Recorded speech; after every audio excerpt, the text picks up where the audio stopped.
కోనసీమ జిల్లా ముమ్మిడివరం ఎంఆర్ఓ ఆఫీసులో యూటీఎఫ్ ఆందోళనకు దిగింది.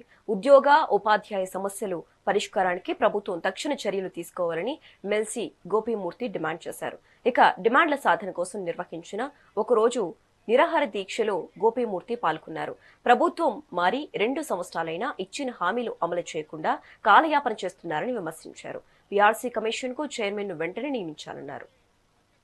ఏదైతే ఈ రాష్ట్ర ముఖ్యమంత్రిగా ఉన్నటువంటి చంద్రబాబు నాయుడు గారు ప్రతిపక్ష నాయకుడిగా ఉండగా ఈ రాష్ట్ర ఉద్యోగ ఉపాధ్యాయులందరూ కూడా ఏదైతే ఈ కూటమి అభ్యర్థులకి వన్ సైడ్ గా ఓట్లేసినటువంటి సందర్భంలో ఆయన ప్రెస్ మీట్ పెట్టి ఈ రాష్ట్ర ఉద్యోగ ఉపాధ్యాయులందరూ నాకు వన్ సైడ్ గా ఓట్లేశారు కాబట్టి మన కూటమి ప్రభుత్వం వచ్చిన ఈ రాష్ట్ర ఉద్యోగ ఉపాధ్యాయులకి అందరికీ మంచి పీఆర్సీ ఇస్తాను, ఈ లోపు నేను ఇంటీరియం నిలిపిస్తాను, పెండింగ్ లో ఉన్న డిఏను విడుదల చేస్తాను, ఆర్థిక బకాయిలు చెల్లిస్తానని చెప్పి చాలా స్పష్టమైన ప్రకటన చేశారు. కానీ ఎన్నికై ఈ రోజున 2 సంవత్సరాలు పూర్తవుతా ఉంది. ఈ 2 సంవత్సరాల కాలంలో ఈ రాష్ట్ర ఉద్యోగ ఉపాధ్యాయుల యొక్క ఆర్థిక బకాయిలకు సంబంధించి విడుదల చేయడానికి అసలు రూట్ మ్యాప్ వేయలేదు. ఇప్పటికే 5 సంవత్సరాల ఆర్థిక ప్రయోజనం ఉన్నటువంటి పీఆర్సీ కాలం ఈ రోజున 3 సంవత్సరాలు పూర్తయిపోయింది.